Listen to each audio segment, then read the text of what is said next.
We're joined now, of course, by the Minister of Railways, Union Minister of Railways, IT, and also INB, a person who holds many portfolios in the Modi government and someone who has distinguished himself as an effective minister. Union Minister Ashwini Vaishnaw, thank you very much for speaking to me on an important day. The budget, of course, was presented by the Finance Minister. It has captured the headlines.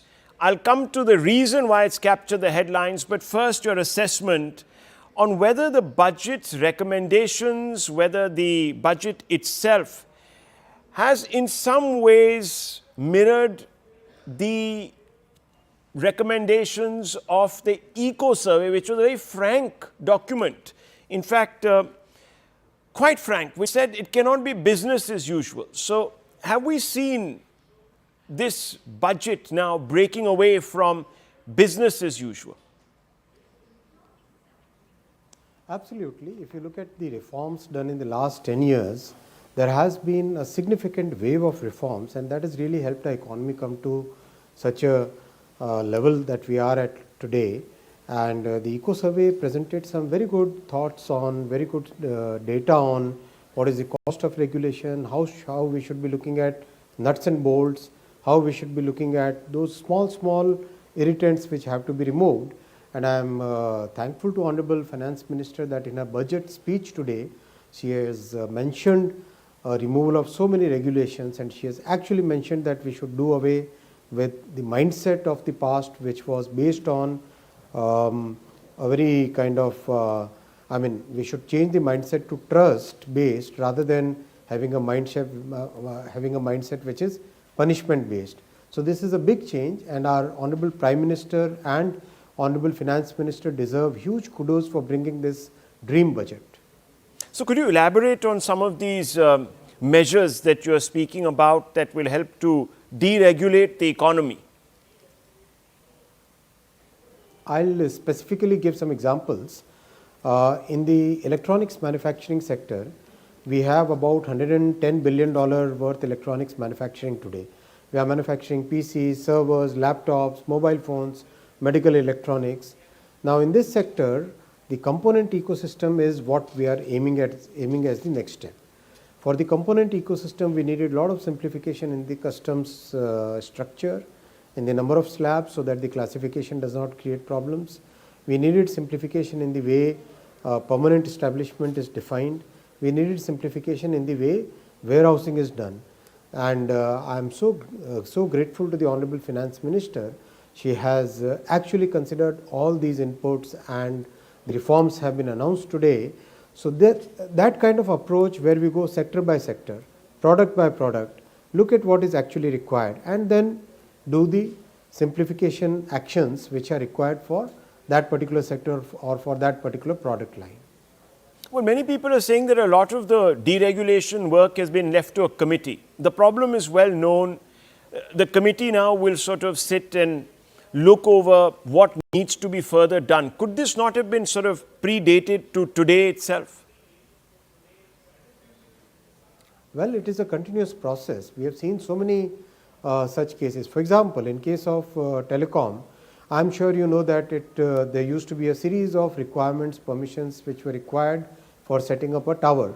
And today practically 89% of the tower permissions come in a single stroke of a button, right?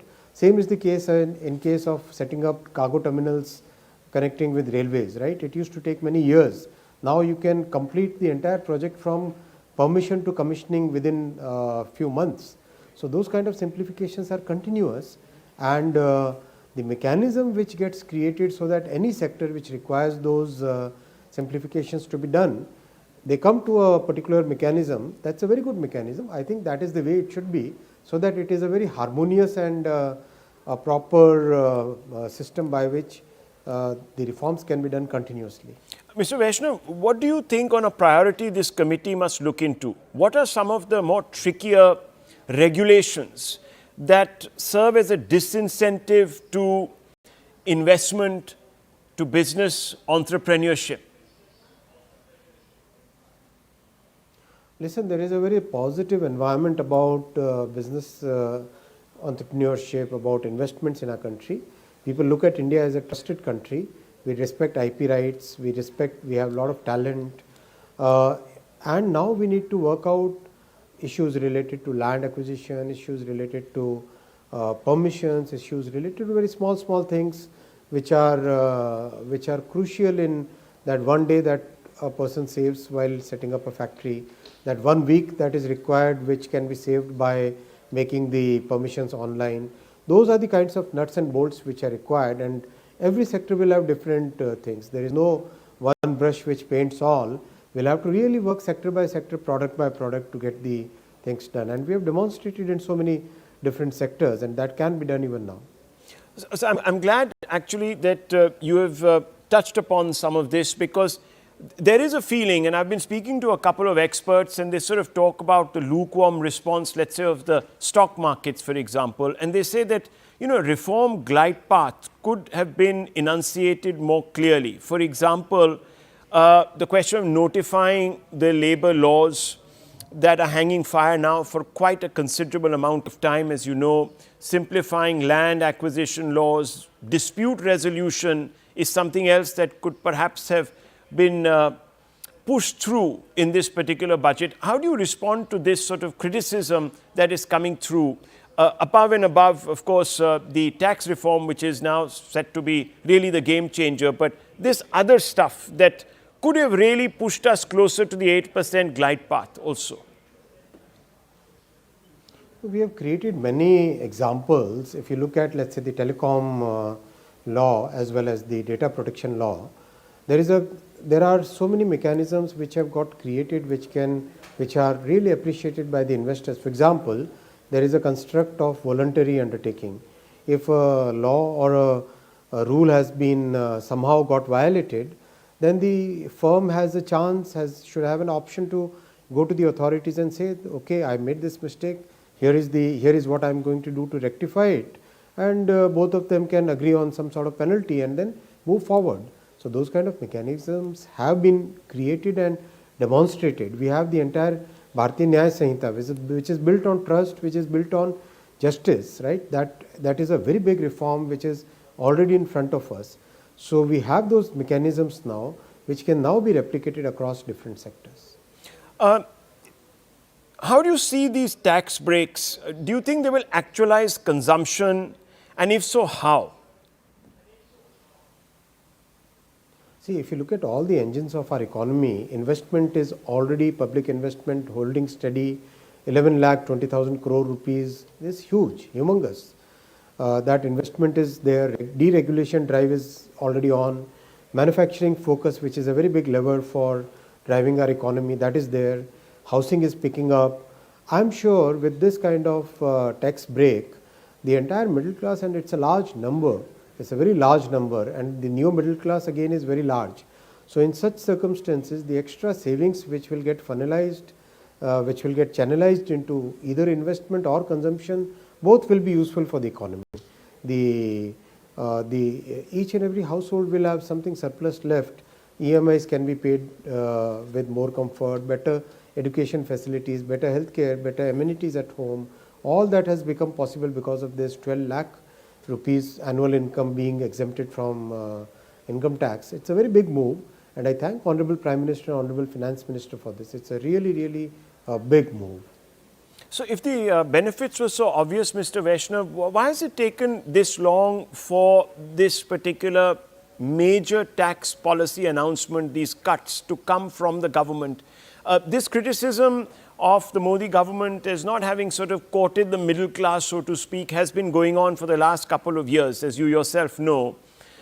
So suddenly what has changed? Some people are alluding to, of course, political reasons. Others are saying that, look, the Delhi election is upon us. I think you're probably aware of what is being said. So no. I want to understand. I wouldn't agree with this. Yeah. So I wouldn't agree with this point. See, the point is, the 10 years, if you look at it, the first 5 years were basically dedicated to bring the industry, bring the economy, bring the banking sector, bring the financial services sector, bring the governance structure out of a deep hole where the UPA government had left it, right? It was a real mess. India was in fragile five. Bringing it out and making it on a normal course was a very big effort which required huge amount of time and effort and managing the economy in a very fine, very difficult time frame. The second term, if you see, is a growth term. Despite the 2 years of COVID, despite that, there has been a very good consistent growth. And today we have an economy where we are 324 lakh crore rupees economy today, and growing at nominal 11%, 10%, and inflation is moderate. When we have an economy of this shape and size and our central government balance sheet is very good, the liabilities are just about 56 or 57%, I mean definitely less than 60%.